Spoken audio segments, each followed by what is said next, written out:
You're listening to an Anderson Entertainment production. This episode, we're hearing a familiar voice in FAB Facts. There's some political double trouble in the Randomiser. and Toy Polloi is here to explore the world of Anderson toys. That's all coming up in Pod 186. Of the Gerry Anderson New Year's podcast! Oh, hey, that's my line. Oh, sorry. 5, 4, 3, 2, 1. This is Christmas Control. Stand by.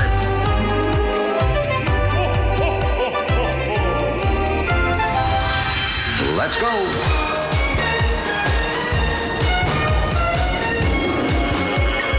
Spectrum is green.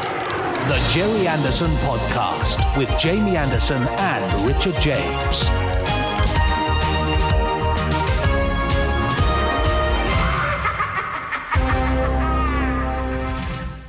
Well, Happy New Year! Happy New Year! But Yeah. look who's back. Yeah. Yes. I mean, I don't want to be Hello. rude, Terry, but hanging around a bit like a stale, sprouty guff. It's Terry Adlam. He's Hello. Hello, I'm Terry. only joking, Tel. Yeah. It's Yeah, you locked me in here, and you've only just let me out again. well, It's that Christmas. explains the smell. It does. Anyway, It does. Welcome back. It's so lovely to start 2022 It's lovely to be here. with a bit Yeah. of Terry. Yeah. It's good, isn't it? Richard James. It's the ballerina's year, isn't it, this year? Is it? Why's that? Yeah, Is it? 22 too. 22. Oh, of course. Now, Yeah, I was I going like to say, it's a bit like that after Christmas period where you go through all the gifts you've got and you think, Yeah. oh, I've already got one of those, I'll recycle that. I don't want that, I'll get rid of that. Well, Terry is doing exactly the same with a his lot old of jokes. unused Christmas gags, which he'll now be sharing with us all in that sort of way. Well, you've got to get rid of them, you see. Yeah, Gotta use them. Exactly. But, you know, Yeah. we all get an extra treat for that. So, Tell, it's good to have you here. Richard James, Yes. I feel like just to change things up a bit because it's a new year. Yeah. How about you say who we are and what we're here for, even though we've sort of Right. done a bit of that, and then I'll do Sure. the thing that you normally do, where I say Oh, what's right. coming up in the show. How's that? Oh, I look forward to that. Okay, right. Are you ready? Yes. Welcome, everyone, to the Gerry Anderson Podcast. I'm Richard James, and you are? Jamie Anderson. That's it. And we're here for the next hour and a half or so to celebrate all things Gerry Anderson with a special New Year flavour. Joining us in my garage, Terry Adlam. Hello, folks. And just over there, I can see. Oh dear, he does. Look, he's in his dressing gown. He's on the chaise longue there. Is that an ice pack on his head? I think he overdid it on New Year's Eve, didn't he? There's a bucket on the floor next to him. Standard Chris dear. Dale, I would say. Oh, Chris. As what we've come to That's Chris expect. Dale. Overindulgence. Yeah, he'll be here a bit later on talking of overindulgence with his amazing randomizer, where he sits down in front of a random Gerry Anderson episode and gives us his thoughts and comments. Chris, it just started. He Oh, keeps gosh, spinning around. he does. It must be his New Year's revolution. So all that and more coming up a little later on. But Jamie, tell us what else we've got to look forward to in this week's podcast. Well, hopefully Chris will recover from his overindulgence in time for his randomizer section, which will come Yes. at the very end of this fine podcast.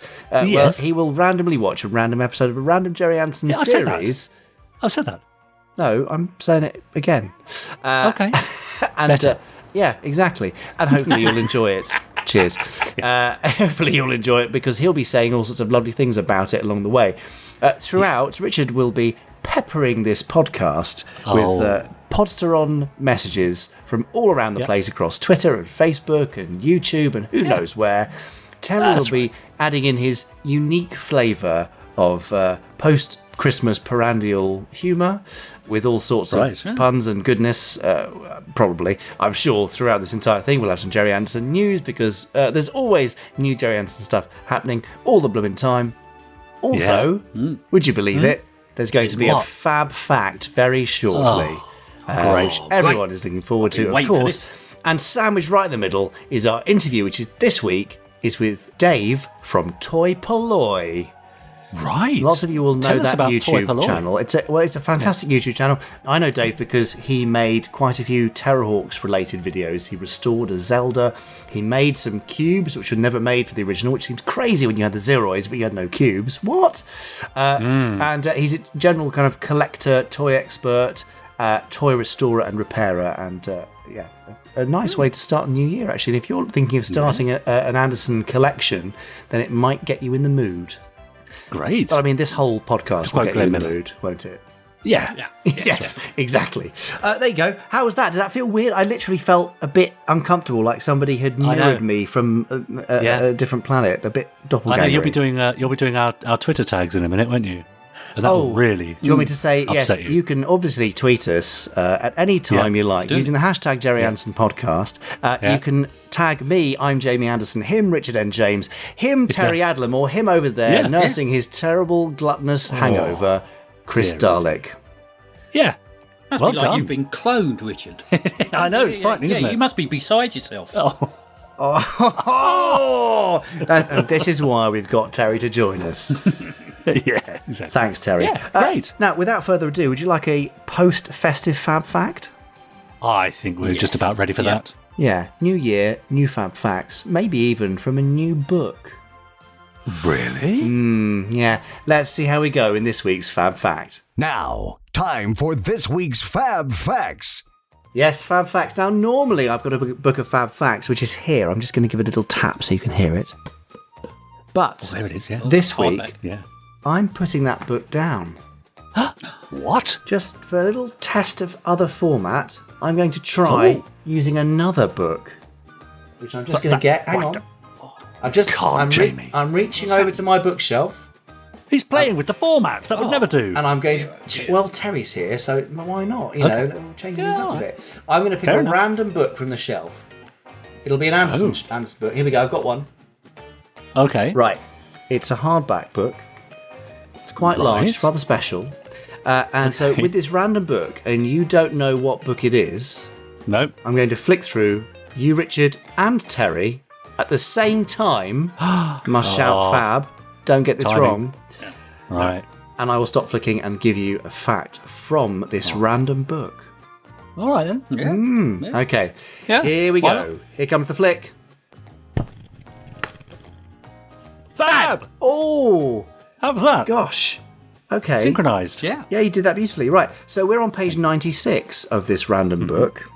Yeah. And let me tell you that the random book that we've used is Captain Scarlet, The Vault. Oh, nice. Yeah. So Very good. It's it's definitely a Captain Scarlet fact, and actually, it's going to be quite helpful if you have been a long-time listener of this podcast. Ah. Richard, do you remember who our guest was all the way back in Pod 69? Now, you've asked me that just as I've taken a bite of my sandwich, and I wasn't expecting you to ask me a question. What sandwich is it? There's a turkey sandwich left over from Christmas still. Oh, nice. Um, That's a bit old by now. Did we get as far as Pod 69? How many have we done now? 185. Right. Well, I've no memory at all Okay. of Pod 69. Right, well, here we go. So, I have followed in Dad's footsteps by taking over his only major voice role, which was Robert the Robot. As some of you may have heard in Network's lovely Blu-ray release of Fireball XL5, where I played Robert in Cloud of a Billion Lights, which is the audio, and in the animation Robots in Distress, aided, obviously, by some rather vibratey electronics. Yes, clever that. But did you know that Dad wasn't the only crew member to appear vocally in an electronic disguise? Oh. This appearance in question was recorded on the 16th of March 1967, which happened to be a Thursday. And it was done during Barry Gray's recording of the theme song for Captain Scarlet. Right. Of course, later episodes' closing credits would be underscored by a lyrical rendition done by the pop band The Spectrum, but the first 14 episodes featured 4 singers heroically, melodically declaring Captain Scarlet, closely followed by an electrified version of the same moniker. Captain Scarlet. Yes. Yeah, you know the Remember one? that? Yeah. But Who provided this mysterious robotic voice? And I'll give you a hint. It was our guest via Audio Archive, which is an additional treat. No, not a treat, a clue. In Pod 69. Pod 69, I don't remember. If you think about the robotic Gary voice, no, he was John Pod Coleshaw. 4. No, you're just saying random names now. No. Terry Adlam. Yeah, it was Terry Adlam. No. Yeah. If you just, I'll give you another clue. If you think about it, I reckon Yeah. it's got a slight northern accent. Northern accent. Who have we had with a northern accent? Alan Bennett. No, he's never been on the podcast. Via Archive. Gordon Bennett. Yeah, no, he's never been on the podcast. It wasn't Barry Gray, was it? Richard, you're right. It was Barry Gray himself. Oh, thank you. The great man's voice may sound familiar to those of you who heard the archive clips or were lucky enough to meet Barry because of that accent, I think, but thanks to his own technical wizardry, ably assisted by EMI engineer Charles Gregory, you may have been none the wiser because of that amazing electrified disguise. So yes, it was Barry himself going, Captain Scarlet. I did not know that. Did he do it just like that, do you think? That's very good. Actually, that was the archive We I put a was bit of playing electronics back. on that in edit. That sounds great. I would try it with my Robert the Robot voice thingy, Yes. but I actually can't sure you find would. it, sadly. Oh, thank goodness. It's buried under Grateful my, for small mercies. under my stuff here. Yeah. Anyway, so if you'd love to learn more things about that, then Captain Scarlet the Vault is actually terribly hard to come by these days, but you may find some copies on Amazon. It's a fantastic book. And of course, Space 1999 The Vault is out later this year. Oh, hooray. Yeah. And can I just say, a little top secret thing here, for the Space 1999 Vault, something special will happen to those books ordered from the Gerry Anderson store. But they won't get blasted off into space, will they? No radiation, nothing like that. But if you do order one, then, or if you've already ordered one, that special thing will be done to it, and you'll be happy about it. It doesn't arrive with one of Koenig's toupees, does it? He didn't wear a toupee, Richard. No, he didn't. Casting aspersions again. Anyway, there you go. I think that's rather lovely. A little bit of a Barry Gray voice creeping in there. Yeah, lovely. Nice. There you go. Podsterons, if you know of any other voices creeping in across the Anderverse, do let us know. We'd love to hear your thoughts. We know the dad, we know the Barry Gray stories, but any more? No? Well, email us. We did quite a lot of voices on Dick Spanner. Well, yes, that's the only one. Didn't you? Weren't you supplied with cans of beer, Terry? Is that right? Oh, yeah, many cans of beer. Yeah, and I was May East. May East. And I was also one of the aliens as well. Nice. So yeah, apparently. Yes, Mark Woolard tells stories of you all being bought a case of beer and Don't going believe into a the word he booth says. and drinking all the cans and then doing the sounds. So Yeah. I can picture that for some reason. Happy days. Well, Yeah. I mean, on Space Priest, I was very lucky. I was supplied with someone else's voice. Yes, she was. Beat that. Bone idle there, Richard James. Couldn't even be bothered to talk. There you go. Well, there's some revelations there, some extra bits and pieces. But I think on that note, it's time that we bring this one to a close. That's the end of this week's Voice Fact. Oh no, we can't do this three-way thing. No. What did you say? No. I said voice fact. I said robotic voice. Oh, I said Barry Fact. Well, I mean, it's not working. I is like it? Barry Fact. Yeah. yeah, we should have gone Barry fact. No, we should. Yeah. Anyway, now we have had some emails. Would you like to hear them? I would like to hear them, and I'd like to hear some read by Terry Adlam, if possible, please. Rightio. Oh. Well, first of all, this one then is from Miles Parrish. Miles says, "Hi, Jamie, Richard, and Chris. I'm writing to say thank you so much for this year. As I've referenced endlessly, I only started listening to the podcast this year, and it was one of the best decisions I made in 2021. Imagine well that. done, yeah. He says that through the work of you brilliant three, I've rediscovered my enduring love of everything Anderson. It's not just the podcast, though. The tireless work of everyone behind the scenes, be it Louise and Tim in the store, or the fabulous work of people like Chris, AC, and Ben on your wonderful merch, has all been a big part of making 2021 just that little bit easier and much more fun. I'm grateful also to the Podsterons on Facebook. It's a fun community, and I feel like a valued member. It's also a great size, so unlike in many other fan groups, you don't get lost in the static of thousands of people posting the same meme over and over again. In 2022, says Miles, I'm excited for more podcasts, more books, and the new documentary, Gerry Anderson, A Life Uncharted. Thanks for all that you do to make life fab. There really is new Gerry Anderson stuff being made right now. Absolutely All the best. true. Happy New Year, Miles Parrish. Thanks, Miles. Thanks, Welcome Miles. along. Now, a little later on, I did actually pop over to our Facebook group. You know, Jamie, often on New Year's Eve or New Year's Day podcast, I like to look back on the year previously and perhaps include some clips of various intervs and news throughout the year. Have you done a montage? Well, I haven't this year. I thought I'd do something a little different. Because I'm lazy, I thought I'd get the Podsterons to do all the work for me. Ah, very good idea. Well done. So, rather than looking back, we'll be looking forward during this podcast to what's coming up this year and seeing what the Podsterons are looking forward to. But in the meantime, here's another email, and this one is from Kevin Meredith. Over to you, Terry. Hi, Kevin. Kevin says, hello, Podsterons. Quick question. There is a bit of your theme tune that comes in just before we hear one of the angels say, Spectrum is green, that I simply cannot identify. Where in the Anderverse did this bit of theme get snipped from? I'm tearing my hair out over this. I haven't seen every show, as I live on the other side of the Atlantic and watch on Shout Factory. And this is from a fan of Gerry Anderson and particularly his composer Barry Gray. From New Jersey, USA. Yeah. Oh, interesting one, that. There we are. Wow. Thanks, Kevin. So what on earth Spectrum is he green. talking It's about? Harmony saying it, isn't it? I'm Comes not, in just before. Yeah. Yeah, I'm not absolutely sure, I'm afraid. Now, Benji Clifford put this together. At the time, he was working on the restorations of the mini-albums. So I wonder if it's from one of the mini-albums. I'm not sure. We will endeavour to find out for you and try to let you know next week. There we go. Yeah, that's all the emails for now. As you can imagine, it's been quite a quiet week or so with people resting up after Christmas.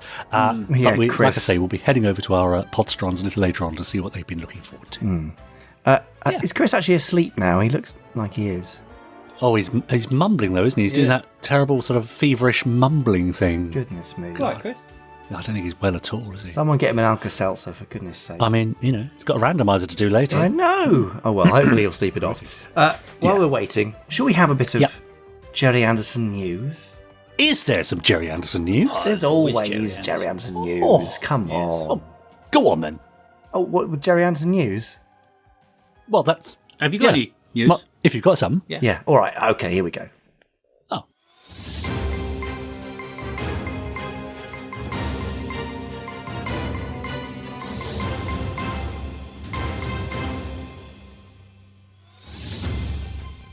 Oh, Terry, you get to do news a second time. It's the Gerry Anderson newsy news. Why is nobody doing it? Oh, sorry. Yes. Sorry, I was eating a mince pie there. It was left over. A bit stout.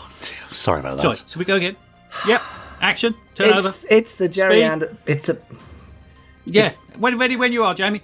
Let's go. Okay. Action. Go for it. Yes. It's the Gerry Anderson newsy news. You still don't do it. Okay, well, forget that then. Look, this is the Gerry Anderson news. Hang on. No, but it's not, is it? It's the New Year'sy news. That's why I wasn't going to do it, because I think it should be the New Year'sy newsy. Great. Well, it sounds like Carry we're on. padding now, so I'm just going to start with the news. In a New Year's theme, in fact, there's a January sale on currently, would you believe? All sorts of stuff, nicely discounted. Just head over to shop.gerryanderson.com and there'll be a link on the menu for the January sale. Go and get yourself a goodie. Now, or a baddie if you're going for the baddies print from Lee Sullivan. Yes. Later this year, very soon in fact, a couple of exciting things happening. Well, obviously, Gerry Anderson Day on the 14th of April. But what do you want to see happen for GA Day this year? It's our second annual Gerry Anderson Day, which I suppose makes it the second ever, of course. We would love to hear your suggestions, podcast@gerryanderson.com. Now, of course, last time round we had a special podcast. We had a special video out on YouTube. We did a partnership with BritBox. Yes. We had a 24-hour marathon with Shout Factory. We had a listen along with Big Finish. We had a live stream with Network. We had Gerry Anderson Day t-shirts. We had a broadcast partnership with Forces TV, who showed your fan favourite episode of UFO. It was quite a lot of stuff. But what would you like to see out there? Any suggestion goes. I mean, do you want another live stream? No, we did a Gerry Anderson live stream, didn't we, as well? Goodness me, there was so much stuff that day. Yeah. Cool. Well, let us know what you want. If you want more of the same, then say so. If you want something new, say so too. Now, that's the 14th of April. The 15th of April should see a screening of Gerry Anderson, A Life Uncharted in Birmingham. So that is to be confirmed, but we will have more information for you soon. And then, of course, on the 16th of April, it's the Gerry Anderson concert. Stand by for action. Lovely. And it's got a very special host who may have been announced by now, but I'm nervous recording this far in advance of saying said person's name. So I'll wait until later for that. But yes, exactly. And if he's not. Yeah, brilliant. So we've got a queue of people waiting to host. But yes, the news may well be out, in which case you'll say, oh, yes, that person. What a great idea. Yes. Yeah, we'll have to see. Anyway, do come along. We'd love to see you. If you want to get tickets, you can go to andr.sn/tickets. That's andr.sn/tickets, and that'll take you to the B Music ticket booking portal. Do not wait, please, because we don't want you to miss out, really. So that'll be rather marvellous. Fantastic collection of all the themes performed by about a 58-piece orchestra, I think. We've got some really special instruments coming in. It's going to be fan-dabby-dozy. It is. Yes. Yeah. Anyway, that's off-brand. I should have just said FAB or FAB, but... Yeah. You're going full-on crankies there, aren't you? Yeah, exactly. Very cranky, that's me. So anyway, there you go. Short and sweet. I don't think that's a bad way to start the new year. That is the first of 2022's Gerry Anderson news. That was the news. That was the news. That was the news. Yeah, we won't do that again. Somebody step on a cat. That seemed like a good idea at the time. But, sorry about that. Yeah, it's all right. Now, while Jamie's being rude about our singing, I'm going to head on over to our Facebook group, facebook.com/groups/Podsterons, where people have been posting, of course, their Christmas presents, their Gerry Anderson themed presents that they found under the tree over Christmas. They've been posting their Cheers Gerry Anderson thoughts as well, but also, principally, because I asked them a couple of weeks ago, what were they looking forward to in 2022? So here's a few for you. Terry, there's the top one for you. Stingray Blu-ray. Probably the documentary as well. Yep, that's from CJ List. Yeah. Scott Anthony Bacleeke says more Thunderbirds audiobooks. That'll be good for 2022. Roger M. Smith says concert booked. Cons booked for cosplaying and hopefully more Blu-rays and audios. Most of all, would love an Anderson event at the Space Centre again to meet new and old friends. Oh, that would be fun. Simon Allen, finally for now, says, I'm looking for something Anderson connected nearer home, as my current mobility is not very good and would love to meet some of the friends I've made over the last few years. I just hope this place, meaning the Podsterons Facebook group that we have all created, remains the same, and I'm sure it will. Of course it will. Yeah, so there we are, a few thoughts for people. Do you think there's any chance at all we might be doing something at the Space Centre this year? Because it was touch and go last year and then it didn't happen. Oh, well, it's all dependent on what happens, but I suspect they'd like it to happen. But sadly, I can't control these things. I wish I could. But yeah, I think there's a good chance that something will happen, and hopefully gradually over the year people will feel more and more confident about going out and doing normal things. I put that normal in heavy air quotes. And we'll be out and about at various events. We are hoping to be at the London Film and Comic Con in spring at the end of February. Ooh, great. So if you're thinking of going there, we'll see you there. But yes, we'll keep you updated with any events and appearances and that sort of thing. Yeah, splendid. So some more of those thoughts about the coming 12 months a little later on. Yeah. Okay. In the meantime, would you like a small break from the three of us, Podsteron? Oh, well, you won't get a break from me, unfortunately, because I've got to speak to the interviewee this week. But the interviewee this week is Toy Polloi. Oh. But you may know him as Dave. Dave of Toy Polloi, he's a YouTuber, a writer, an expert on all vintage toys, literally every single one of them.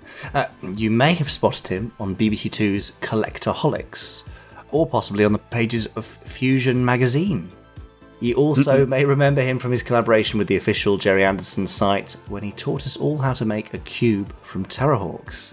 In fact, he's made 2 different variations now, so do pop along to his YouTube channel. Just search for Toy Polloi, but don't do it now because right now it's part 1 of 2 of my chat with Dave from Toy Polloi. Hi, I'm Dave and I run the YouTube channel Toy Polloi, where I review and repair all sorts of vintage toys from the 70s, 80s and 90s, including some of Gerry Anderson's toys. Excellent. So I think you're quite unique, actually, Dave, in this, because we've not really had anybody talking specifically about toys. And I know your Anderson love of toys crosses several shows. I first saw your stuff on Terrorhawks bits and pieces. I think restoring a Zelda and making some cubes. That's right. Yeah, I did those a while back. Terrorhawks is one of those shows. I think it was a little bit underrated, and certainly the toys get a little bit, well, they certainly used to, a little bit less love than some of the other sort of Gerry Anderson productions. And I really always loved the look of the Terrorhawks. Like, all the vehicles had a sort of a style I don't think anyone has ever matched. And so I'm a massive toy collector anyway, and I started buying up Terrorhawks toys, and there were a few things that were always wrong or broken. Zelda missing her cape is one that I've covered. She's always lost her cane as well, so I had to fix that. And then once I think I've got all the figures now, I found there was a shortfall in the Terrorhawks line, and the fact that there are no Zelda cubes for the Zeroids and the rest of the Terrorhawks to fight. So I thought I would rectify that, and I made my own sort of Bandai toy style Terrorhawks cubes to go along with the figures, just because it's the sort of thing I wanted to play with. So if you don't have the toy, make it yourself. That is the best reason to do things. In fact, that's sort of very similar to one of Dad's quotes about making things to please yourself and hopefully also please some other people. So there you go, you're clearly aligned like that. I think so. I think it's something, certainly as a child, if I had toys, or if I was watching a show and there wasn't a toy for it, the first thing to do would be to go to the Lego box, get the Lego out and make your own version of the toy, because that's what children did. So you'd watch an episode of a show, be it Terrorhawks or something like that. It's like, well, I don't have that vehicle, I've got some Lego, I'll make it. And I think I've just sort of moved on from that now. I fix toys, but also if I don't have them, I might as well make something. And the Zelda cubes, I still think someone should make something with them or do something with them. Oh, I agree. They're cool. They have such great merchandising potential, them and the Zeroids as well. But obviously, they did have a couple of Zeroid toys. Dave, it would be remiss of me if I don't actually ask. I mean, I'll just say for listeners, behind Dave is a legion of toys, mostly action figures from what I can see, but a few vehicles and stuff there. And I think it's fair to say, Dave, that you wouldn't be considered a child in any classification. So where was your start in sci-fi, cult and early entertainment that got you hooked on all things toy? Oh, well, it probably, that goes right back to my childhood. I was an avid, player of toys, with toys as a child, certainly. And when I reached sort of 15, 16, I stupidly sold all of my childhood toys because my hobbies changed. I got into computers. And then I think I seriously got back into sort of toy collecting and became the geek that I am now in my early 20s, when I went to a car boot sale and found an old Star Wars toy that I'd never had and was just like, oh, I really want this.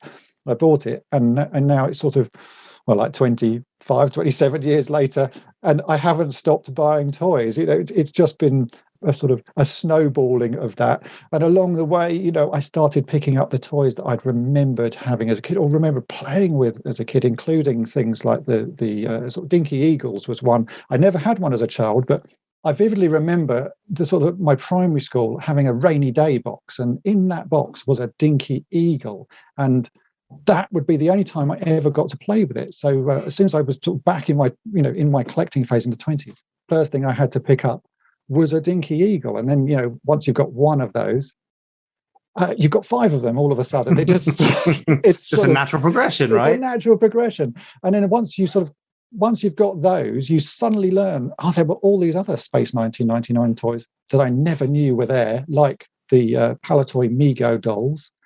And so I had to buy those, although, that's a collection I've only just finished in the last few years because they're so hard to get. Yeah, it's it's just one of those things. A toy collection, it starts as one thing and then builds and evolves into something bigger. Yeah.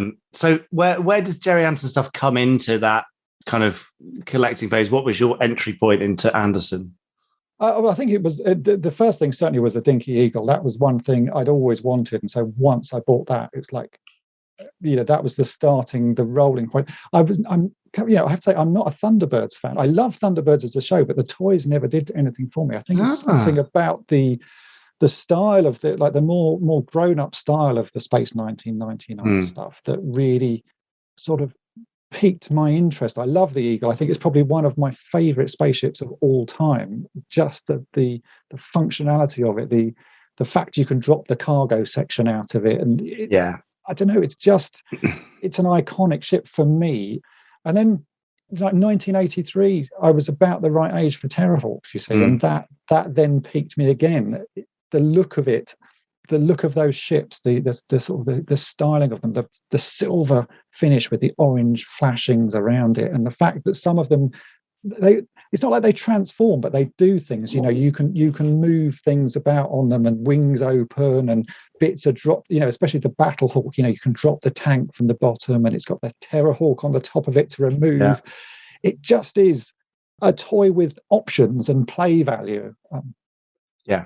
What about the Zeroids and I guess the cubes? Because that then brings us back to where I first came across you. Yeah, the Zeroids, certainly, you know, that is as far as iconic robots in shows go. You know, you've got things like R2-D2 and that, but the Zeroids, I think, are probably just a more unique design. Certainly the fact that they roll around, and there were so many of them. It's the sort of thing, I like army building toys, you know, so if I've got one of a stormtrooper, I need 100 of the stormtroopers, because you want to recreate scenes in the movies, you know, and that's the same with the Zeroids. You see one, and then, you know, Sergeant Major's got his whole army, and they're all numbered. It's like, well, I've got to have more of those in the background, because, you know, you want to recreate scenes that you've seen on the TV. Yeah, and that's, you know, that's exactly why I've made the cubes, because I want, one thing I still want to do, and I still plan to do in future, is to recreate that end scene from Terrahawks as the credits roll of them playing, you know, the noughts and crosses.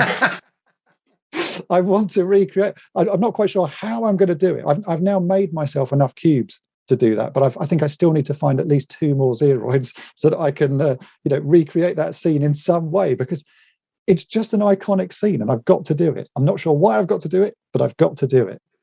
This requires some introspection now, I reckon. So why do we collect?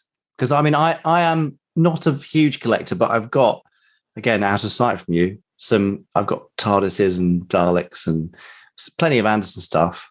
What drives you to collect, really, Dave? I think it's reliving sort of childhood memories, and a sort of that fun time. When you're young, you don't really have any worries or any commitments.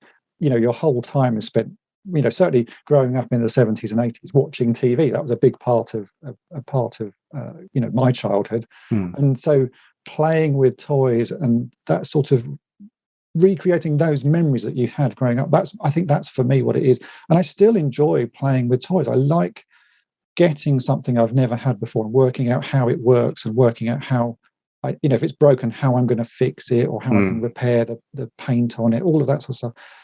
It's just, I think I'm just still playing with toys. It may be a grown-up way of playing with toys, but I'm still essentially a child at heart, which I think many people are. Absolutely. Some people, you know, some people's hobbies are football or, you know, cars. I think my hobby is just toys, and there's nothing wrong with it. It's just, you know, it keeps me happy, and there are many people out there who get enjoyment from collecting and sort of messing about with toys still. Yeah, and why not? I mean, you're a grown-up, you can do it now, which is brilliant. Yeah, definitely. And like, I think now as well, I've got the money to buy. So as a child, there'd be toys that I'd see in the shops. You go in the shop and be like, oh, I really want that, but I've only got 50p pocket money. And, you know, by the end of 2 weeks, you've spent your pocket money on sweets or something. That toy ends up just sitting on the shelf still. You still want it, but you never can afford it. Now, if I want a toy, I can just go and get it. And, you know, it's so much easier, and I can justify buying it as well because I want it. So pocket money is not an issue anymore. I'm very pleased to hear it. Maybe this will have changed over time, and you can specifically reference an Anderson toy if you like, perhaps maybe the Dinky Eagle. For you, both as a child and as a collector, what makes a good toy? It's certainly play value. You know, a toy's got to do something and have some features, but it's also got to be unbreakable. I think, like modern toys, you know, I deal with modern toys. I don't like modern toys. They're too fiddly and they're too easily broken. Something like the Dinky Eagle, it really has a weight to it. It's almost I would class it as a dangerous weapon. You could almost hurt someone with it because this thing is so heavy and so robust, but it has that feature of you can drop the middle pod section out so you can recreate scenes. It's got spring-loaded feet.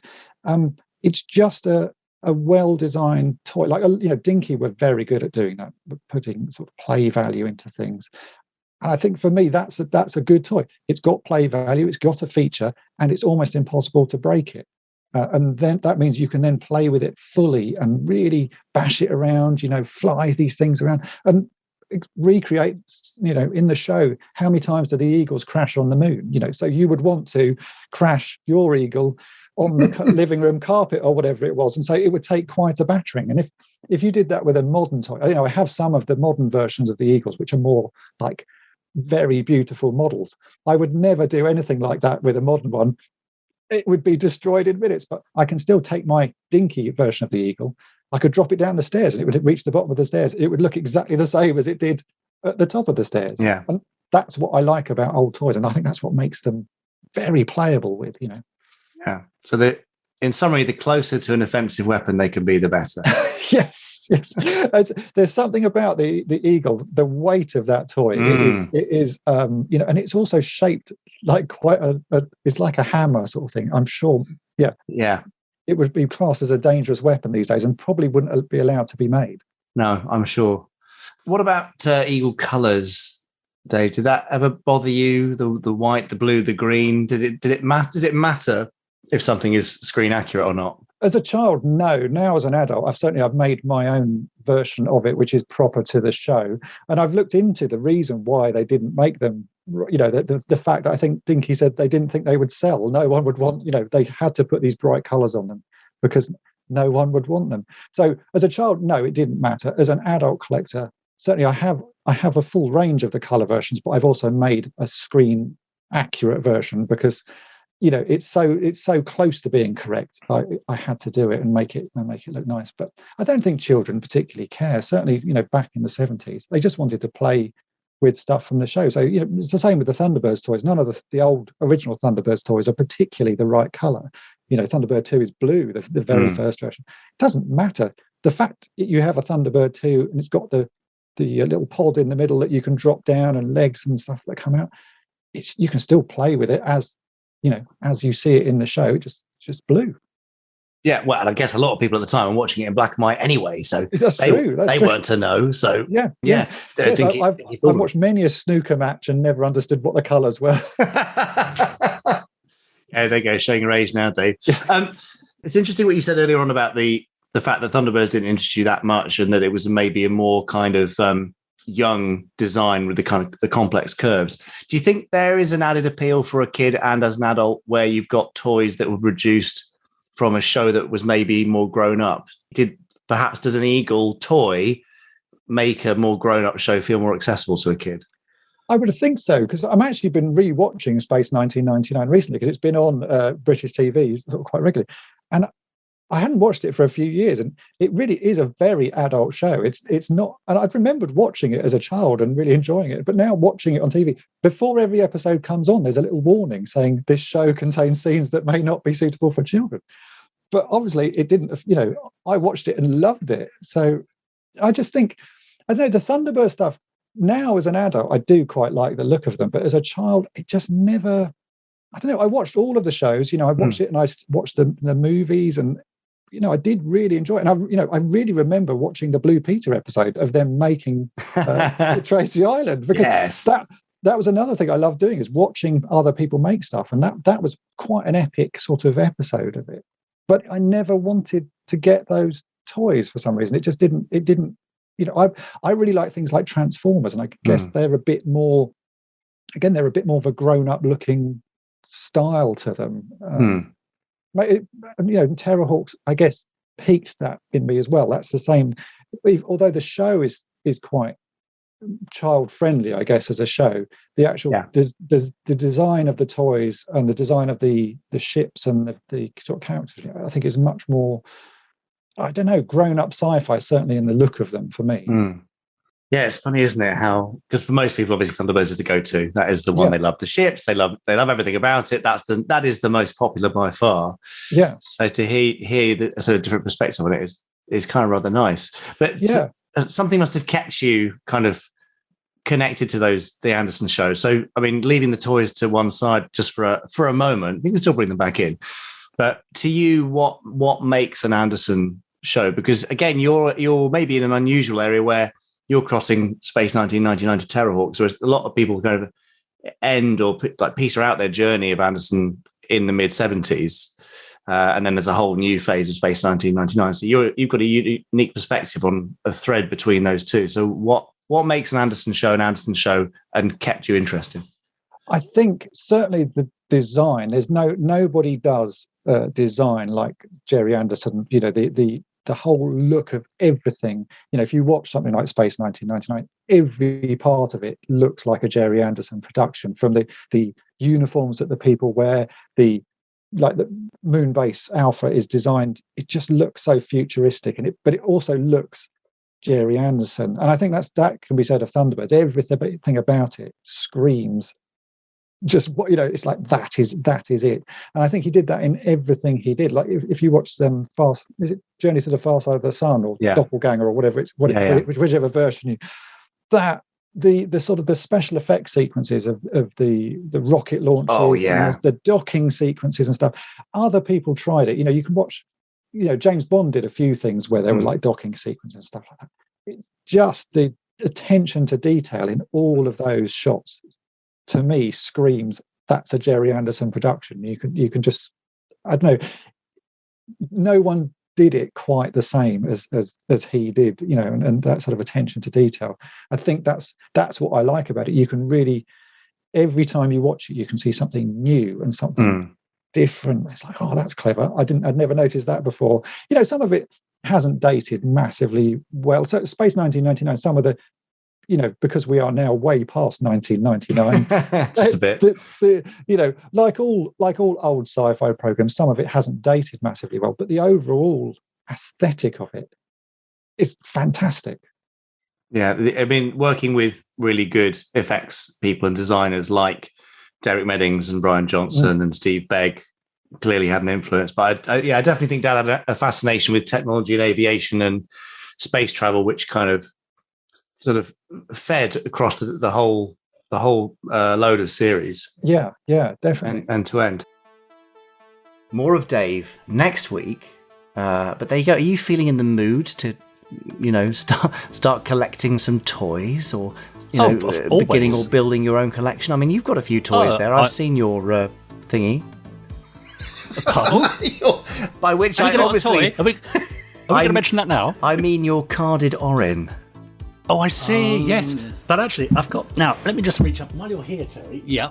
Here's another carded Orin. Now, this was given to me by Gary Hodgkinson, who's a Podsteron. Yes. Now, you can see it's an Officer Orin toy, on card, as it were, unopened, but with the body of Captain Podley. Look, can you see that? Ooh, bit of a paunch, you see? Yeah. Which I certainly don't have. No. And certainly didn't when I was 24 years old. No. So yes, I have a small collection of Space Precinct goodies and other Anderson things. Yeah. What about you, know, it's always tempting to buy more, isn't it? I mean, I have to stop myself. Tempting. Yeah. Well, as you know, I'm sort of a big James Bond fan, so I've got loads of stuff from Bond and things. I used to have my own study when my daughters were younger, but then they grew up and wanted a room to themselves, so I had a whole room dedicated to Bond stuff, and it's now got a little corner of the room. There you go. But they've grown up and they've moved out now, so who knows? Oh, I see. I see. Oh, nice. Fair enough. Well, it is nice to have wee bits and pieces like that and have them on display. Behind Dave during the interview, goodness me, he must have had about 500 toys immediately behind him. It was quite a crowded shelf. Really impressive stuff. So if you would like to know about collecting, restoring, repairing, etc., then Toy Polloi is all over YouTube. YouTube.com/Toy Polloi. That's TOYPOLLOI. But also on Twitter at Toy_Polloi. On Facebook, Facebook.com/Toy Polloi. Instagram at Toy Polloi, or even on a website, toypolloi.com. I mean, you cannot get away from him, is there? From Toy Polloi. So thanks, Dave. Dave will be back next week for part 2 of 2, and beyond that, who bloomin' knows? Not me. I've also, in my Bond collection, I've also got the Dick Spanner statue. Oh, yes. And also one that still survived that AC gave me. He made a plasticine model of Dick Spanner. And it's still there, AC. It's still standing. Amazing. Thank you very much. Nice. And a wonderful poster I got from at one convention that's a fan done for Yeah. me. I think we know him as Hamster. Was that He did Andrew? a fantastic Andrew Hyde? Andrew, that's it. Yeah, he made me a Yes. fantastic Dick Spanner poster, which is up on the wall. Oh. So yeah, brilliant. I mean, no one's ever made me anything, so. I'll make you a cup of tea when you come in. Well, that's true. Yeah, fair enough. Yeah. Now, just a reminder, yes. you are listening to the Gerry Anderson podcast. It may be the new year, but it's the same old podcast. And you can subscribe to us on whichever platform you're listening to us on. Leave us a nice review and a rating. Copy the link and post it on all your social media profiles and let your friends know what you're listening to. Why not? Now, I'm going to go back over to our Facebook group where I asked our lovely Podsterons what they were looking forward to in the next 12 months. Ralph LB said, I still live in hope that the terror of Galaxy Force International will be unleashed onto an unsuspecting world. Could 2022 be the year it's finally de-thawed from the frozen vault of doom? What are the chances, Jamie? GFI will remain dead and buried for the rest of time. Sorry. Ian Stevens says, personally, I'm hoping for more novelisations. Looking forward to the documentary and, of course, another year of high-quality podcasting by you, Jamie and Chris. Oh. And occasionally me. Yeah. Another Wow. year. Well, that sort of insinuates that there has been previous It's listening to the wrong Perhaps podcast. I should have read it as another year rather than another year. Yeah. Thanks, Ian. Lauren J. Gradwell says the concert in April and meeting my fellow Podsterons in person. Ashley Bell says more Space 1999 audiobooks, Richard, so I can get them from my local library and Gemini Force One. And he says, bring back Fab Live, please. Scott Sadler says, hey guys, I'm looking forward to a much needed Anderson fun-fueled day out with my son Toby at the Gerry Anderson concert and looking forward to maybe future releases of the Super Space Theatre movies from Network. Fingers crossed. Paul Hyde says looking forward to the concert, Stingray Blu-rays and more released Space 1999 and Thunderbird stories. David Lee Summers is really looking forward to Space 1999 Earthbound from Big Finish. The first two Space 99 audio dramas were amazing, and he says he can't wait to hear this one, and he'd really love to see some more Region 1, Region A videos available. And finally for now, Matti Keskivari says the documentary and Blu-ray soundtrack releases. So much coming up this year, so much to look forward to. What are you looking forward to, Jamie? Well, as announced around Christmas time, I'm very much looking forward to the Network Blu-ray edition of Stingray. Yeah, right. The last Blu-ray set they did of a colour Superanimation series was Joe 90, which obviously, you know, could have taken or leave that one, really. So. Oh, really? But Okay. Stingray is very exciting, and some very special extra features are being worked on right now, which are rather fun. So looking forward to those. Ooh. Obviously, the documentary. Yes. Obviously, the concert too, and there's so Yes. much more stuff happening throughout the year. Things are only accelerating. Of course, lots of you will have enjoyed now that Moonbase Alpha Technical Operations Manual, and we're busy at work on Great. the next release. More news Fantastic. on that soon. Nice. I'm looking forward to when you release the specs for Orin's Flat in Demeter City Oh yes, as a little pop-up book. That'll be good, wouldn't it? pop-up book. Sorry, in the shower. Oh dear, sorry, no, not that. Anyway, speaking of people popping up, have you noticed? Oh, yes. Chris has suddenly risen from his slumber. Oh, look, he has. So he's looking refreshed. He is. Yeah. Marvellous. I mean, he looks better than ever. He does. Yeah. How's he done that, do you think? What's that shampoo you got? Ah, that's what it is. He's giving himself a bit of a body scrub, I think. It's that Alpacin caffeine shampoo. Oh, hang on. That. He's wiping his mouth. He's drunk it. That explains Chris. it. Podsterons do not drink shampoo. No. It only works for Chris Taylor, it turns out. Anyway, look, Chris is now here, all caffeinated and squeaky clean, what? inside and out. I beg your pardon, Terry. Is he all right there? Sorry. Wonder what you said there. Yeah, nothing rude, don't worry. You never say anything rude in this podcast. Chris is here with his Randomiser. It's an amazing machine which scours the world of Gerry Anderson for all Anderson episodes. He presses the big red button, picks a random one, and then gives us insightful thoughts and humorous comments on said episode. So, Chris, now you're caffeinated. God, he's buzzing. Quick, He really is now, isn't he? Press the button Get him before off the he absorbs too ceiling. much. Come down. Yeah, ooh, quick, go! We have unlimited power, enough to rule the universe. Oh, if you say so. Your mobility would be of great use. Oh, I don't know about mobility after Christmas. Can't say I'll be ruling much of anything for a while. Oh, hello everyone. Sorry, no time for a full introduction today, as the Zyklon here has already chosen today's episode. I knew you would agree. Indeed, and it's Space Precinct, Divided We Stand. It is logical and therefore inevitable. Always assuming I can stand, of course. So, welcome back to Space Precinct on the Randomiser, and I noticed from my list here it's actually been quite a long time since we last saw anything from Space Precinct. It looks like that was pod 150 or early 150s for the power.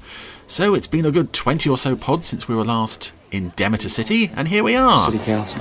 Time-honored tradition. Right. In a party campaign headquarters with... cyber piracy, interspecies porn. Yeah, lots of Space Precinct extras and their amazing hairdos and makeup and... Gonna have any fun. Yeah, as we said before, Demeter City is, I think, where the 80s went to die. Unfortunately, this is the mid-90s, so... Dear. Don't think, babe. Yeah, some of these people look very unfortunate, and it's almost like... It feels kind of very half-hearted, some of the background artists' hair and makeup and such. But anyway, we're not here to talk about them. But I don't like talking to cops. Oh! We've got someone else far more odious to discuss. Oh, easy. Vinny Artak. Officers? There he is. Okay, everyone, Vinny Artak! Yeah, he's our political candidate. Is this for the Pride Party? That's right, yes. Vote for Vinny. Or don't. I gotta tell you, I'm overwhelmed. I mean, all of you. Helping me the way you do. And then, just a few minutes ago, find out, in spite of the attacks on my character, that I'm getting in the polls! Hey, that's always good when people like Vinny Artak are gaining in the polls. This is for the cameras. And this Vinny Artak is, of course, being played by David Quilter, in addition to his regular role as Sergeant Fredo, who we'll see later on in the episode. Who's me? But I can't work out if this is him doing the voice. It's to the Creon underworld. There is no Creon underworld. You heard it here first. The politicians and the corrupt police better get the message! Corrupt? Us? Oh, wait, you didn't mention the media. It's the media's fault. Like you. And I'm going Oh gosh, there's an extra there with gold lips. kicking lazy bureaucrats' butt! Hey! Random pink hair man is enjoying it. Oh, but what's going on here? There's a chap in a white shirt looking suspicious. Oh! Police! And he's gone from suspicious to murdersome. Get back! He shot Vinny, grabbed his girlfriend. The same one that Vinny had slapped before he went on stage. Now what are Brogan and Haldane going to do about this? It's all right. Get back!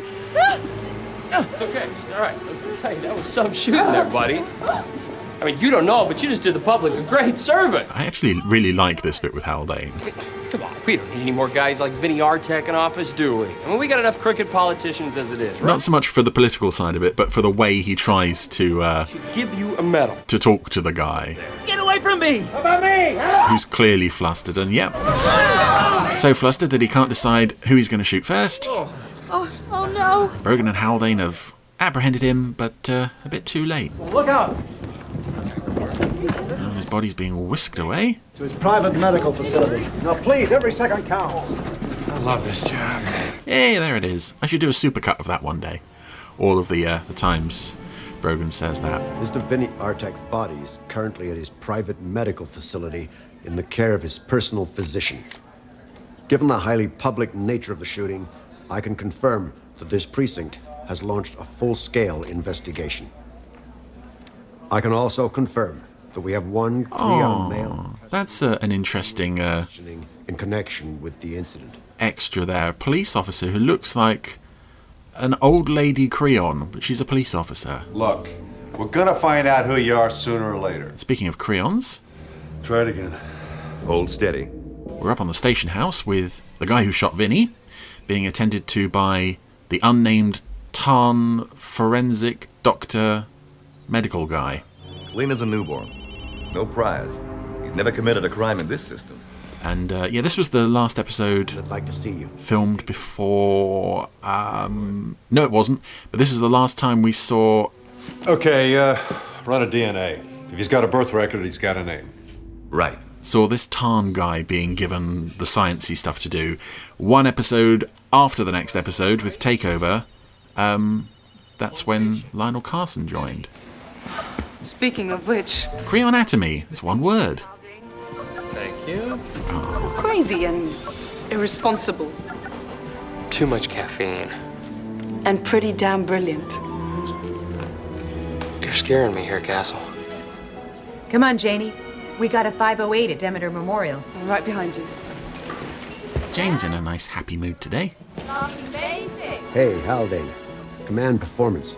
Brogan's already up there.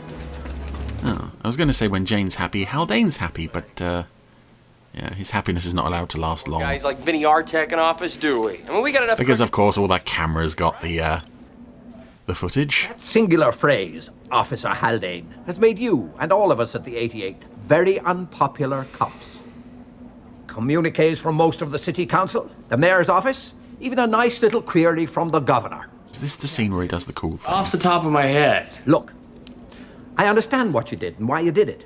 But the politicians and the media are manipulating the situation and destroying this precinct's reputation in the process. Oh, well, now we know it's science fiction. That's not how it works, is it? Just explain myself. Oh, I thought this was the episode where Haldane says, oh yeah, I did the stupid thing for this reason, and Polloi goes, yeah, that's fine with me, and just throws out the complaint. I wonder what episode that is. It's definitely a real episode. Anyway, at the Demeter Memorial Hospital, Jane and Took have arrived to deal with a... Tarn egg sac has disappeared from the maternity incubators. A, badly dubbed little man. He's gone mad. They're in there. Oh, goodness. She wasn't dubbed. So a Tarn couple have had their eggs stolen. And this is a lovely way to give us a bit more insight into Tarn biology and physiology. I don't understand. They've taken our baby. We discover with this episode that Nobody gets theirs. Tarns lay their eggs. Our baby back. Put them in incubators. Oh, this is a nice scene for Took, though. Look, I'm reading you, Mr. Dodbeck. I can see that you're a good man in a lot of pain. You can read me, too. You'll see that we're here to help you. That's all we want to do. Oh, poor Mr. Dodbeck. I'm sorry. I'm so sorry. He'd made himself a little barricade in the Let's go sit down and see if we can sort this out. the egg incubator room, but Took talked him down. Poor old Dodbeck. We got a match with his DNA. Juna Kazar. So, Juna,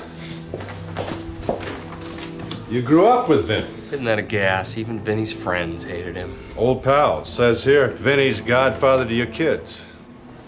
So who paid you to kill him? No one. He talks, too. Why'd you do it then, Juna? Because Vinny's like a brother to me. I love him. Whoever took it must have had a portable incubator. The egg sacs have to be kept in a controlled environment. And going back to my mention of, the next time we see science stuff on the show, it's Carson working on it at the station house. This feels like, it almost feels like after this episode production stopped, and I don't think it did, but this feels like that happened because this is an episode with a lot of... In the early stages of Just last things. I think this is the last episode to feature... Oh. Was it Colette Hiller doing the voice of Took? Thatch. Oh, leg. Yeah, from this point on, Mary Woodvine provided her own voice for the character. So this was the last time we heard Colette. The 88th Precinct have released the name of Vinny Artak's assailant. Jana Kazar, a Danian Creon, was supposedly a childhood friend of Mr. Artak's. Although she'd turn up again, Kazar's shooting is as yet undetermined. voicing various other characters throughout the series. Present during the shooting is also under investigation. This is Anza Berry for Citywide News. And we're back to party headquarters. You? You were supposed to protect him. Now he's gone. Oh, We did everything we could. There'll be a new one. Me to believe that after what he said? Well, not literally, but there'll be a new sleazy politician along. Obviously, we wouldn't get a new Vinny Artak, because that's not possible. Or is it? Okay. Give me room. Ooh. Room. This is making all the extras very happy. Reports of my death have been greatly exaggerated. Quite a recovery, Vinny. I got a genius doctor, Lieutenant. Plus, the best... Oh, a very smug, smarmy-looking doctor as well. ...here volunteers and the good citizens of Demeter City! Hey. Yes, and what a magnificent bunch they are. Come on, Vinny. You're shot by an old friend right in the middle of your own campaign headquarters. Then your doctor whisks you away before anybody has a chance to examine the wounds. Hey, I don't know why Jonah did what he did. But I noticed you weren't there to stop him. What my partner's saying, Vinny, is that we know this whole thing is I know what he's saying.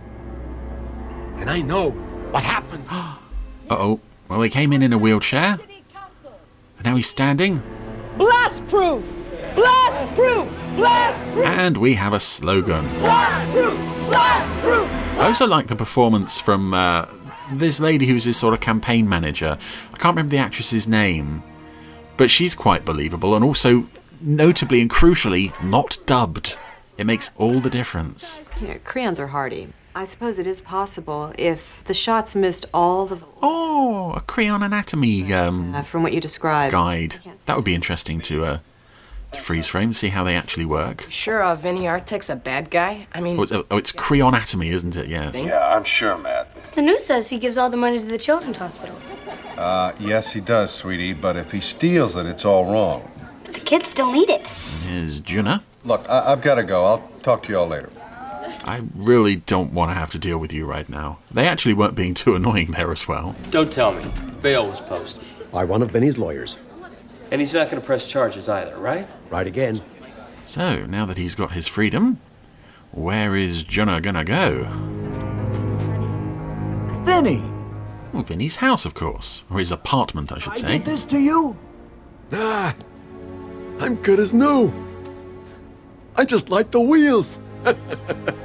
They're getting some really good smarmy expressions off Vinny here. I imagine it must be very hard to do with the animatronics. I suspect a lot of it is down to... It's been hard for you to do that to me. To the mouth movements of David Quilter. I'd do it again. I know you would. He's got his laser knife. Ah, that's it. Plunge it into Juna's shoulder. Get it in there, good and hard. What? The guy had the knife to kill me. What else should I do? Yes, we'd seen him using that knife earlier to cut his apple, just before he smacked his girlfriend around, and she's looking a bit disturbed by all this. I'm sorry if my actions at the attempted assassination of Vinny Artek offended anyone. I was attempting to distract the assailant. Nothing more. Footage from which was used again later in The Fire Within. And speaking of The Fire Within, I notice one of the extras, extras among this group of reporters was one of the... Nothing else, the Lieutenant Iyer. Was one of the people in The Fire Within who were... in the rocket bit at the end when it takes off. They weren't one of the congregation. They were one of like the acolytes. I hadn't noticed that before. I was thinking. Oh. I do the thinking, okay? I was going to respond with one of my lines from that Captain Scarlet mashup video I did. I've been thinking, Colonel. This cannot and will not be tolerated. But Vinny chose to slap her. And that's really the difference between Colonel White and Vinny Artek. It's not that easy. Colonel White is He's going to be at some big... Is a gentleman, and Vinny Artek is... If you could get down here and take me into... Protective custody? Yeah. Well... Then maybe I can give you some stuff on Vinny that'll put him away for a long time. Oh. Just phoned that in this afternoon. Yeah, he's not a gentleman, by any means. So we'll be careful. At least it gets me close to my pal Vinny. So Bergen and Haldane off to a meeting at Vinny Artek's penthouse. You have to give all this up. Not entirely sure what they've done with the body of Juna. I'm sorry. Vinny's home. I've changed my mind. You're dead, you hear? Vinny, open up! It's the police! There's a gun under her chin. She has a great life, this girlfriend of his. Freeze! Let her go, Vinny! You're breaking in my home and threatening me for no reason? Here's your reason! Drop it! Drop the... Oh, right. Yes, of course, because it's not a gun, it's a TV remote. Murderers! Vinny! Shaped like a gun. making noises like a gun. They thought it was a gun. What just happened? Insanity. Body is that of adult male Creon, Vinny Artek. Hey, the forensic guy actually got to leave the station house. It's nice he's getting something to do in his final episode. Internal Affairs are gonna have a field day with you two over this one. He was trying to kill her. Those two. They're to blame. Oh, they're so naughty. I like that that coroner guy that Brogan and Haldane were talking to there as well. He looked very, very officious Be talking to, not me. with his nice little moustache. Okay, so let's suppose you were set up. The question is, by whom? Vinny? You're saying he planned his own murder and wanted to take you down with him? You fellas are going to need a better story than that if I'm going to save your butts this time. In any event, you're off the street. Starting tomorrow, you're on desk duty. Pending review by Internal Affairs. You can help officers Castle and Took track down their missing tarn egg. I've tried to set up an interview with the couple whose twin egg sacs were taken last month. They're in seclusion. Not a chance.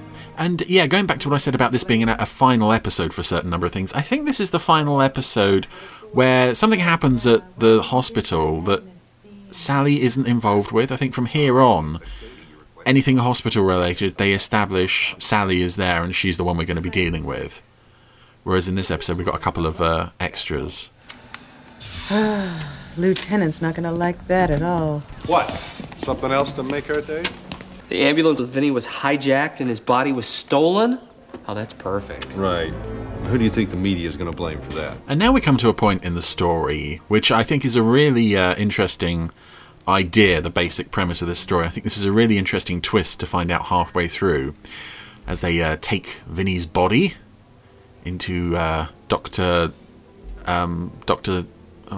it's Dr. Kite, isn't it? I was just going to call him Dr. Smarmy. Into his lab.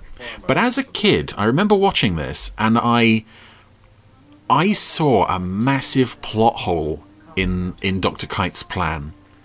And to the extent where I can remember lying in bed after I'd seen the episode, thinking about it and thinking there is no way that could make sense.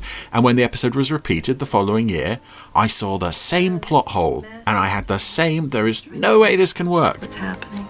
Can I remember what that plot hole is now? I cannot. So, I don't know what I was thinking at that age, but something really obvious just leapt out at me. Behavioral sciences? Not anymore, though. Life. Tarragite?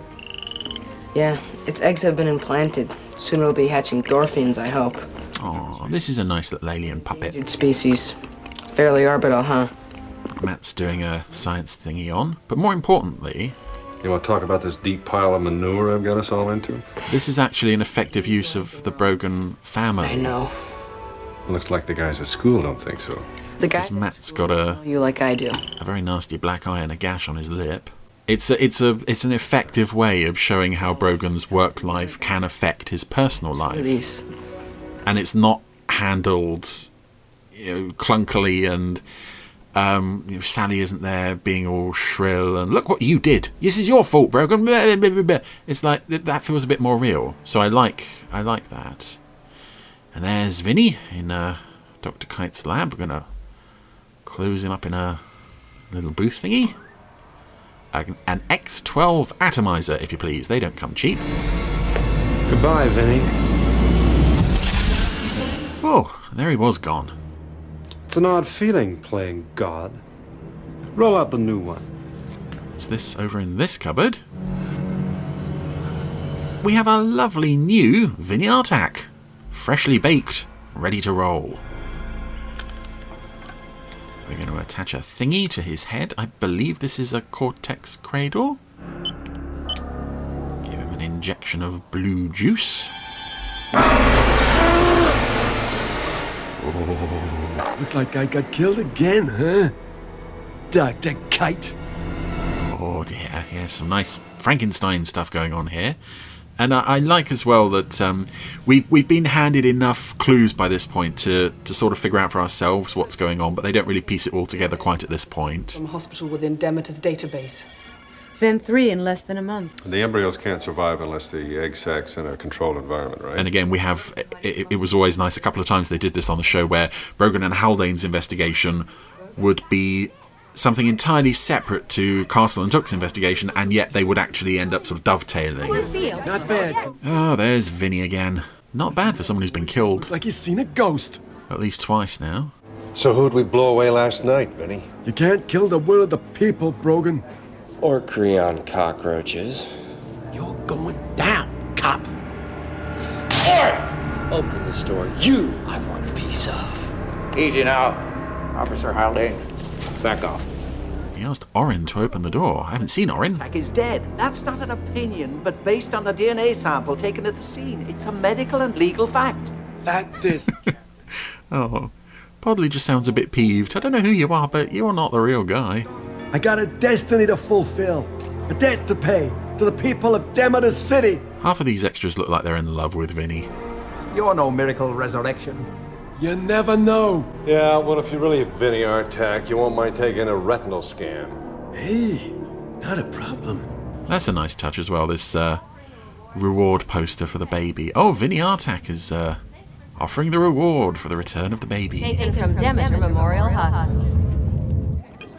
And meanwhile, back at party headquarters... One glass apiece, you understand what I'm saying? Everyone's having some champagne. Huh? I'm a new volunteer. Nice to see you. They told me to come. They all said you'd be expecting me. And his slightly cranky... My head, you're the interdimensional messiah. Fan of Vinny's. Oh. Come to kill him again? He's our master, Vinny! Oh. I'm not sure if that was a part of Vinny's plan. I'm starting to attract crazies like a supernova. I don't think it can be. You better make sure there's another Vinny waiting in the wings. First thing in the morning.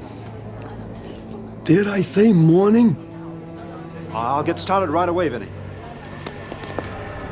Make that Mr. Artak. Oh. And yeah, there's lots of party promotional material around that room, and I actually own a piece of that. This is I think the only episode of Space Precinct I actually own anything from. I was donated, or gifted, I should say, by a very kind soul. Gave me a framed piece of Vinny Artak campaign material at Fab Worlds of Anderson in Leicester in 2019. And you only see it, I think, on a spinner in the episode. You can't see what's actually written on it. There's a whole carousel of leaflets and things, and if you read it close up, it's complete nonsense. But it's lovely to have. So thank you for that. You know who you are, and I hope you're listening in. The review board's ready for you. With slam ball bats. Well, I guess we better wear our protective gear then, huh? I like having stuff from the shows. Yeah, look, take a look at this highlighted name here. He bought an incubator a couple of months ago. It might get the wheels turning. So they've discovered that Dr. Kite bought a Tarneg incubator. Meanwhile, Brogan and Haldane are up against inquiry board thingy. Lieutenant Brogan, Officer Haldane. And this is the guy who I said about at the... in the armed assault on Vinny Artak. At Vinny Artak's The penthouse. court instructs you to surrender your shields and weapons and to consider yourselves on suspension, pending the results of this inquiry. The voice sounds quite familiar. I've often wondered if that's Peter Marenka from Starfleet and other things. Oh, they've handed in their badges. And their guns. Again, more nice... not even expressions really, because there was no real expression on the face, but sort of body language from Podley saying that he was not 100% on board with this, but guys, you got to go along with it. You give that precinct more time than you give your own family. Oh, At the end of it all, they take away your shield. Sally, I gave you credit earlier. Don't do this to me. No, I feel better for saying it. We've been through worse. Don't ask me when. Hey, that time I was kidnapped and I was going to have my organs ripped out of my chest was kind of a low moment. Egg implantation report. Way to go. Hey. Later. Hey, I like and I am sympathetic towards Matt this week. Could a Tarn egg sac be altered to produce a Creon? You mean a surrogate womb? There we go. See, this is a nice, more effective way, a more believable and realistic way of doing what they were trying to do in early episodes, where one of the kids would say some random, almost random comment and Brogan would go, Oh, wait a minute. Whereas here it's like, it was introduced very subtly, Matt's biology project. Even forcing accelerated. And that's got the wheels turning in Brogan's head now. It wouldn't be Vinny Artak because it wouldn't have his mind. Exactly. Meanwhile, Jane and Took. I never knew how much fun it could be watching a guy's mailing address. This is what it's all about. Thrills and spills of life on the Force. Are waiting for Dr. Kite. Oh, never looks this dull on the TV shows. Tonight on Cop Wars, Dr. Laszlo Kite, criminal... Cop Wars. I'm going to guess that is actually a real show. Real. What's his limo? Since this... Hang on a second. I'm actually going to look that up. That must have become a real show by this point. There must be some rubbishy show, Cop Wars. I'll take the back. Can you believe there doesn't seem to be a show called Cop Wars? That's very surprising. 20 in progress. Anyway. 111 Industry Row. Dr. Kite is trying to make off with Tarn Egg Incubator and presumably accompanying egg sac. Dr. Kite! And Jane's going up the Tookie, I think he's headed for the roof. back stairs to the roof. Oh. And he just left the incubator and the egg. There it is. Yay. About halfway up the stairs. Tookie, Brogan's right. I've got the Dodvik's baby. Oh. I'll take that. Oh no. Oh. And he's thrown her off the steps. Yep, Jane's taken a nasty fall there. Although I believe that the actual stunt was done by Glenn Marks, who had previously played the cyborg in Time to Kill. So he's a very versatile chap. He can play time-travelling cyborg and Haldane? falling woman. She okay? She's lucky. Just a mild concussion. Speaking of lucky, I've had 3 scenes this episode. Hold your fire, Haldane. It's routine. We're storing a backup copy of her thought patterns as a precaution. Give me a recording check. What's she going to remember? Too much caffeine. That bit from earlier. What I wouldn't give for a Magnus Steam, That bit from earlier. We're going to get any clips from old episodes? Ooh. I've been a jerk, but I'll change. I didn't say that. Wishful thinking. She's gonna be fine. Oh no, so this isn't really a subplot as such. The cortex cradle. Can it transfer one mind to another? This is yet another... Yes. 2 minds into one brain makes for suicides and heavy metal bands. Don't try to be funny. Don't try to be funny. You're off the show next week. A cloned one. Yeah, this is another... Oh, Brogan sees a thing and thinks, aha, could this be connected to our case? It's not quite as subtle as it was with Matt's science project. I think because the Jane Fall injury thing is over and finished so quickly. Whoa, lots of names going past there. Yes. The Cortex Cradle was sold to that address for LK Enterprises. LK? Laszlo Kite. Laszlo Kite? Didn't Kite say Vinny had a personal medical facility? Yeah, but we're not exactly cops right now. Well, hell with that if it saves the baby. We just have to make damn sure that's where it is. If only we could read Vinny's mind. Yeah. Let's do that. Come on.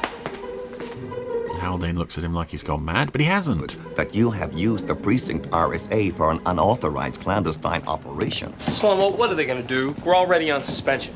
Uh-oh. And of course, because this is a time-sensitive mission, that baby could be turned into a new Vinny at any moment. It is rather unlikely, or unconvincing, I should say, to watch Brogan and Haldane slowly plodding down the corridor so they can keep pace with the slow-mo prop. Baby! I'm touched by your concern, but I've decided that 2 Vinnies alive at once is better than 1. Oh dear. We'll be like a force of nature. Come on, Vinny.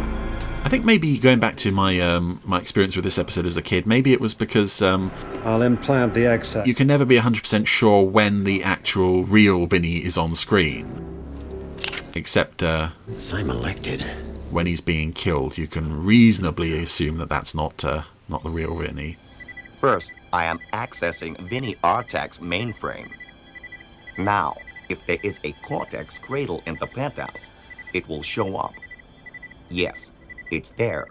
Interesting. There is also a growth accelerator. Concentrate on the cortex cradle. Have accessed and am recording Mr. Artak's Cortex Cradle. Oh, Vinny is now seeing... Mr. Artak is updating the file at this moment. We are connected in parallel. I am seeing through his eyes, and he is seeing through mine. Slow-mo says as he looks directly at Haldane. Oh. Again, more beautiful facial animation on Artak there. The cops are outside. What?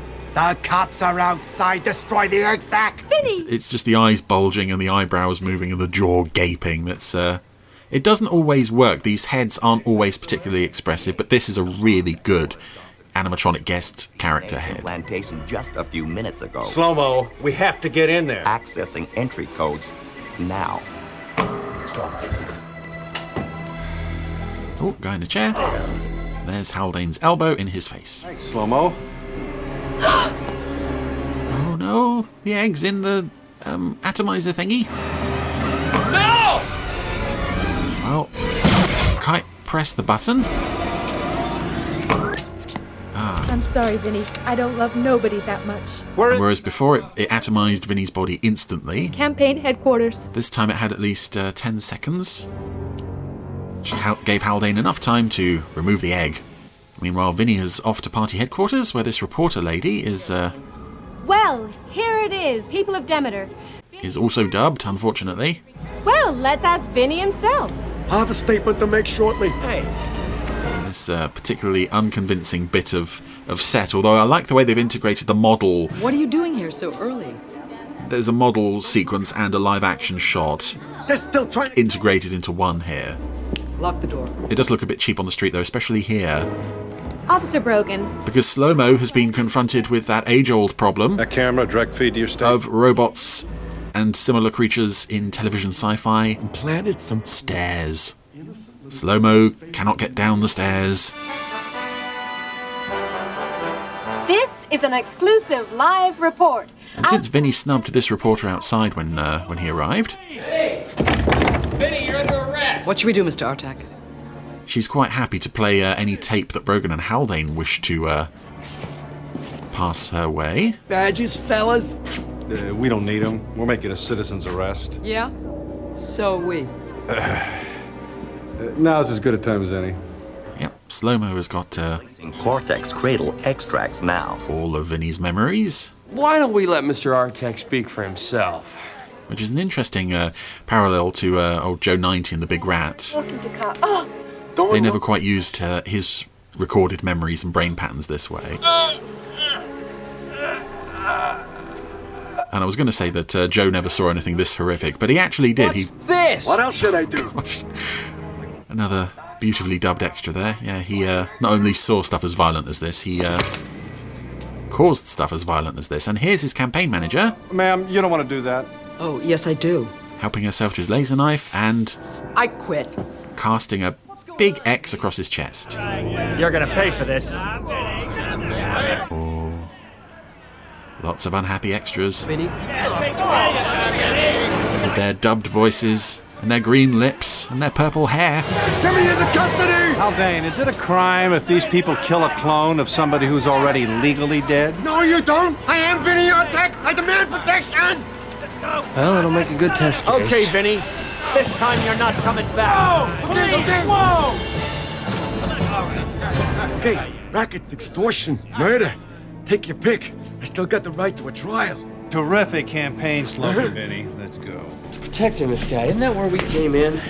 Thus proving this is science fiction, because most politicians don't really have to answer for anything they do naughty, do they? This guy's going to get a trial. Others don't even have to go to trial. People like Vinny Artak get in the way of what pride stands for. So you're not giving up the fight? Absolutely not. If anything, it's made us more determined to have a true representative of the people on City Council. And this lady is going to stand for the Pride Party instead. Yeah, she's honest, smart, dedicated. Pretty. How'd she end up working for Vinny Artak, though? I haven't decided yet. Gee, Dad, what do you want? We're coming up on a nice ending here. Better get here fast. Been summoned to the hospital.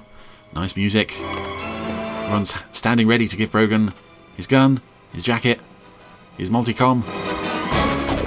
Whoa. Very exciting, very urgent. And Haldane is pacing like this is his child that's about to be born, while Jane and Tuck are just kind of looking at him with bemusement. What? Am I too late? Nope. Looks like you're just in time. Oh, there's that lady. We didn't give her a line this time, and this is lovely. I mean, it's just it's a pile of animatronics and latex, but it's very well done. The music helps a lot, and it also helps that the Tarn baby is very cute. Of course, there's a nice picture of Gerry Anderson holding this thing. So yeah, even though it is clearly an animatronic, of course it's going to be an animatronic. I don't mean to imply, they didn't actually go out and get a real alien baby to do this scene. It's very, very touching, and Mr. Dodvek's happy. Mrs. Dodvek is waving Brogan in because she knows, despite having not met him, she knows he's the main character. So he gets to hold the baby. It'll probably even be named Patrick. If it hadn't been for all of you at the 88th Precinct, this day would never have come. Thank you. And I think this is one of my favourite episode endings of a Space Precinct episode because the show can be a bit dark and a bit grim and occasionally just a bit not good. So it's nice to end on a nice, happy, positive, uplifting note, and that was Divided We Stand, which I have come to understand in recent years is quite a popular episode among fans of the show. I hadn't really given it much thought in that regard, but it is certainly one of the stronger episodes from the first half of the series. As I say, I feel like after this episode there was a bit of a stop and a retool. Everything after this is a lot stronger, but this is a really nice story with a very clever concept regarding Vinny and his clones. Also a lovely guest performance, although can you really call someone who's a member of the regular cast a guest in David Quilter as Vinny Artak? So again, some gorgeous animatronics as well on the baby and also on Vinny. So yeah, it's not going to be one of my favourite episodes, but it is definitely one of the stronger ones from the first half of the show. Lovely to see Space Precinct back on the Randomiser after so long away.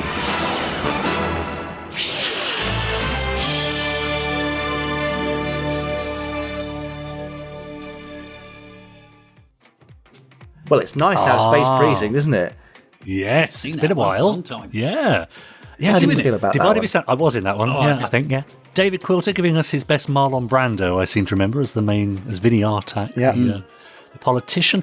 It's one of Alan Birkinshaw's, so you could pop back and listen to our previous interview with Alan, number 84 and 85. I'm just making that up. Oh, no idea. I thought you was probably incredibly knowledgeable. No idea. But yes, I certainly remember that one. And also, as I recount in my book, Terry, it features an appearance from the highest paid extra in the entire cast. So if you want to know more, buy the book. Buy the book. Yes, that's the only way to find out. Sorry about that. Yeah, exactly. Yeah, good. Okay, well, I hope for more. Now, Alan was episode 60 and possibly 61. So there you go. So go back and listen to that whenever you like. Gosh, 126 pods ago. We were very young then. Yeah, very young. I had a full load of hair and... that's right. Gosh, I was still in shorts. Because it was the summer. Of course, I remember. Anyway, look, that's the end of that, thankfully. Chris will be back with his Randomiser next week once he's evacuated all of that caffeine shampoo. Right. Is that the right turn of phrase? Probably not. Maybe not. It's a turn of phrase. Yeah, I'll probably stop now turning phrases. So it's that, I can't believe that this is already the end of our first podcast of 2022. What a shame. Is there but just before we go... there's more? Jamie, well, I'd just like to pop back on over to our Facebook group where people have been saying what they've been looking forward to for the next 12 months. Here's one from Hannah. Terry, would you like to read that? Says, I'm looking forward to Stand By for Action concert in April. It'll be nice to see everyone. It will be a night to remember. And of course, more John Thydon books too. I'm enjoying them. Who knows what else 2022 will bring? Anything can happen in the next 12 months. True enough. And finally, then, the final word goes to Tom Hodden, who says, I'm looking forward to continuing to get to know the friendliest group in fandom. Isn't that nice? But Jamie? Yes, Richard? Well, talking of Tom Hodden...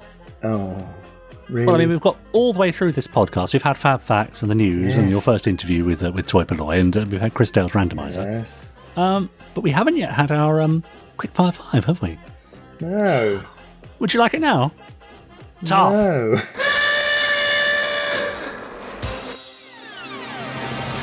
Here we go. Here's a Quickfire 5. This is from Tom Hodden again. Now, this is a nice round to make up for all the Joe 90 you had last week, if you remember, Jamie. So try these. Tea at the Vicarage or coffee with the Angels? Or coffee with the Angels.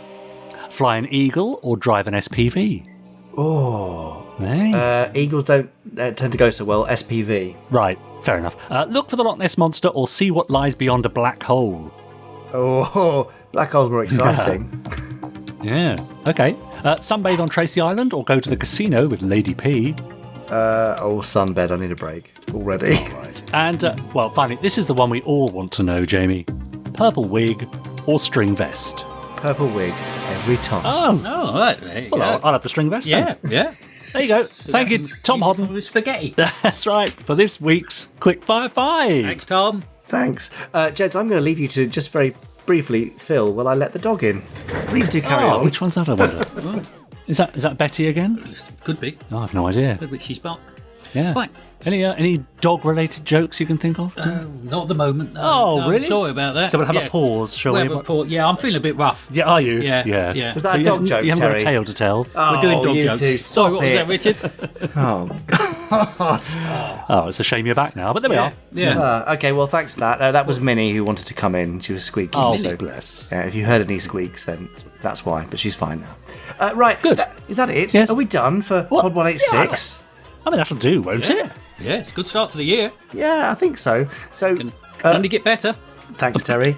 Terry, I should say now, will you rejoin us in 49 pods time for a Terry Christmas 2022? I shall look in my diary. I shall put it in now. That's nice, isn't it? There we go. It's in. Something to look forward to. There you go. Good to have that guaranteed. Thank you, Sal. Hopefully, if we get any live interaction, I hope to meet up with the Podsterons and come along and say hello. That'd be good. It's been a long time. It has. Perhaps we should do a get together at the Thunderbirds Hotel in Slough. That'd be nice, wouldn't it? Maybe there's Sounds like fun. there. Yeah, let us know what you think, Podsterons. Email us podcast@gerryanderson.com. And until next week with Pod 187, when we really will have settled into the swing of 2022. Oh, yeah. I suggest we all say goodbye. Yes. Goodbye. Goodbye. Goodbye. Goodbye. Goodbye. Goodbye. Goodbye. Goodbye. Goodbye. I'm off. Happy New Year. Bye. Goodbye. Bye, good.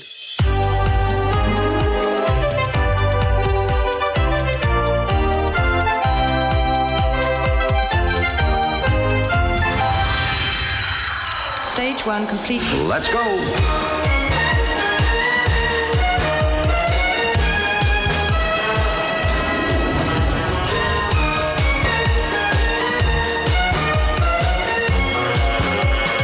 Spectrum is green.